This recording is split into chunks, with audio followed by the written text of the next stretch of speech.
ni la danza, ni nada que no tenga un aspecto de ciencia. Y lo que yo creo es que nuestras dirigencias políticas están ignorando completamente la dosis de ciencias que tiene esto. Y esto responde a un problema mucho más profundo. Responde a cómo se hace ciencia y a qué es lo que es la universidad.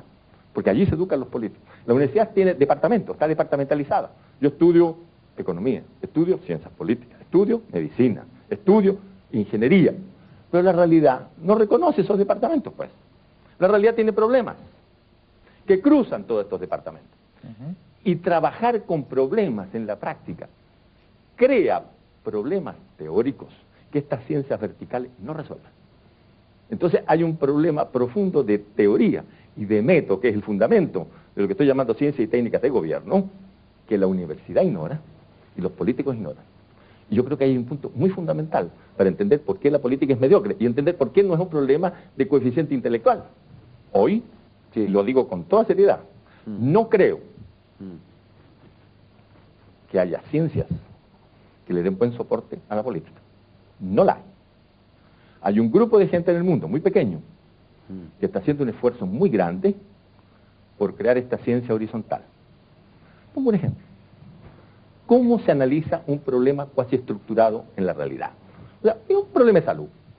Es un problema donde no tiene nada que ver cómo a nosotros nos enseñaron las cosas. Las variables no son precisas, las relaciones entre las variables son imprecisas, la solución de los problemas son situacionales, bueno para uno, malo para otro. ¿Con qué método resolvemos eso? O sea, no es por casualidad que un excelente médico fracasa como ministro de salud. No es por casualidad. Y no es por casualidad que a veces un excelente economista fracasa rotundamente haciendo política económica, porque no tiene cómo analizar el intercambio de problemas que se genera cuando yo tomo una decisión económica y pago un costo político, o pago un costo ecológico, o pago un costo ético. ¿Cómo se analiza todo eso? ¿Cómo proceso esos problemas? ¿Cómo trabajo con incertidumbre? ¿Cómo trabajo cuando ocurren sorpresas? ¿Cómo avalúo las apuestas que significa cada decisión política? Porque no es un cálculo preciso ni técnico, es un cálculo tecnopolítico, incierto, nebuloso. Todo eso requiere teoría y método, que no se enseña en nuestras universidades. ¿Pero es gestión o técnico el problema? El integrador, decís vos. El integrador horizontal de todas estas ciencias verticales. No es por casualidad que todos los intentos de reforma o modernización del aparato público en América Latina sean un fracaso completo. Y yo supongo que los gobiernos no quieren fracasar en eso. Hay una falla profunda en la teoría y la organización, otra vez. El que quiere modernizar se ha formado en las escuelas tradicionales de administración pública, no saben de análisis estratégico, no saben de planificación moderna, no saben de teoría de las macroorganizaciones, no saben cómo enfrentar el problema de crear sistemas de alta dirección potentes. Entonces, si no lo saben los técnicos, hay una asignatura que se llame análisis de problemas. Sí, señor. 2. Hay una asignatura que se llame análisis estratégico. Sí, señor. 3. Hay una asignatura que se llame evaluación y monitoreo de la gestión pública. 4. Hay una asignatura que se llame diseño de la oficina del gobernante, etcétera, etcétera. Podría citar 20 disciplinas. Hay una sola que yo he encontrado hasta ahora en nuestra universidad, que es estrategia y técnicas de negociación. La única. No hay ninguna universidad en América Latina donde se enseña teoría de las macroorganizaciones. ¿Cómo van a modernizar el aparato público? Claro. O sea, hay un problema en la universidad que no conviene, así como los políticos están anestesiados, no conviene que la gente de la universidad solo se defienda. Tiene que hacer una reflexión crítica también. En mi concepto, la universidad está de espalda a los problemas de gobierno, desde el punto de vista teórico. Yo tengo una charla en la próxima semana en la universidad para discutir este tema. ¿Qué es esta ciencia horizontal? ¿Por qué no está en la universidad? Ahora, ¿qué ocurre? Un sistema político centrado en los problemas que generan la política genera muchos cabecillas y pocos líderes, y casi ningún estadista. Yo distinguiría ¿qué quiere cabecillas, decir, líderes y estadistas. A ver, ejemplo. Si lo que domina es la micropolítica y los problemas de la política, hay cabecillas.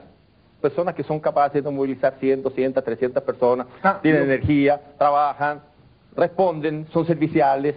Cabecillas. Líder es una persona que ve más allá de la curva. Cuando yo voy caminando por una calle, todos los seres normales ven hasta donde hay una curva. Pero el líder tiene la obligación de ver más allá de la curva. Y el estadista tiene la obligación de ver más allá de donde hay camino. Yo creo que son 3 diferencias bien claras. Entonces, ¿cuál es la exigencia para que se formen líderes? Baja, porque son sistemas de baja responsabilidad. No hay cobranza de cuentas por desempeño, no hay exigencia. La gente en vez de exigir se retira de la política, se abstiene de la política, se transforma en independiente y dice yo no quiero nada con la política. ¿Comprenden? Pero no advertís que... Reclamo, pero no acción. Me quejo, reclamo, pero no entro a hacer política y digo yo lo voy a sustituir o yo voy a formar un partido político. ¿Está claro?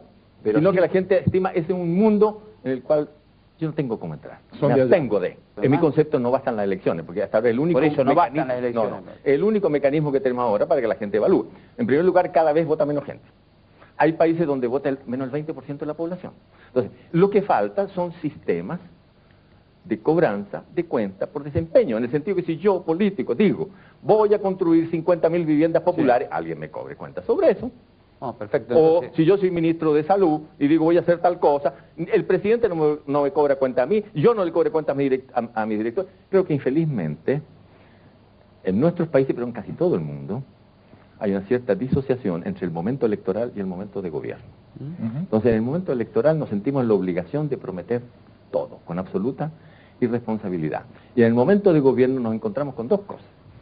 Uno, de que hay muchas restricciones, que no tengo los recursos. Pero además nos encontramos con que, y eso es lo que no puede procesar el político que no domina ciencia y técnica de gobierno, no sabe cómo hacer las cosas. No sabe cómo hacer las cosas. Entonces se encuentra con dos restricciones. Sí sabe ganar elecciones, sí sabe competir con el otro. ¿Qué es lo que quiero decir con esto? Que hasta ahora la política nuestra ha estado asignada por la competencia entre los que juegan. Y no está asignada por la competencia por quien resuelve los problemas de la gente. Cuando hablamos de planificación, hablamos de planificación determinística. Esta idea de que yo hago un cálculo, que digo, yo hago tal cosa y obtengo tal resultado. Eso no existe en el juego social. No se puede hacer. El juego social es nebuloso. Son cálculos imprecisos. Estoy obligado a trabajar con variantes. Estoy obligado a trabajar con escenarios. Entonces, razonar así. Hay un texto del libro de Tolstoy que se llama Guerra y Paz, que es muy ilustrador sobre un modo de razonar mucho más correcto que es. Un modo no determinístico de razonar, que infelizmente no ha entrado en nuestras oficinas de planificación. Ahí aparece el príncipe Andrei, un general, que se tiene que defender de las tropas de Napoleón. Entonces, no sabe por dónde lo va a atacar el enemigo. Incerteza. Como un ministro de Economía tiene mucha incerteza sobre el precio de muchos productos, sobre muchas cosas, sobre la reacción de la gente. Y entonces, él no razona diciendo, supongamos que, como razonamos generalmente los economistas, y se equivocan medio a medio. Sino que razona, dice, si el enemigo ataca por el centro, yo hago este plan. Si el enemigo ataca por el flanco derecho, yo tengo este otro plan. O sea, enumera posibilidades y se prepara para ellas. Eso se llama cálculo de previsión, con incerteza. Yo me pregunto, ¿cuántas oficinas de planificación de las que quedan? Porque la mayoría han desaparecido.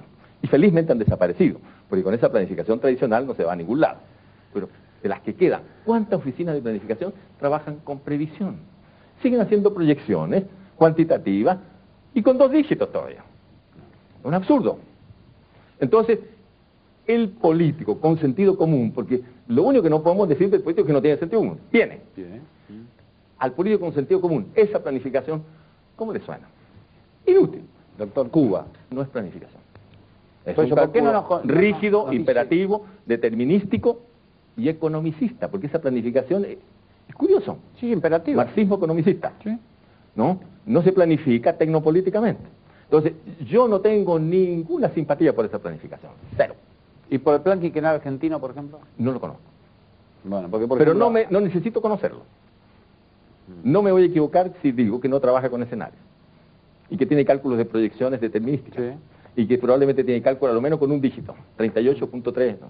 Entonces, no necesito, porque esa es la cultura de planificación que existe en América Latina. Ojalá me equivoque. Pero eso es lo que domina culturalmente América Latina en cuanto a planificación. La palabra planificación es mala palabra para los políticos, porque le identifican con esa planificación que mi concepto, para usar el lenguaje que corresponde, no sirve para nada.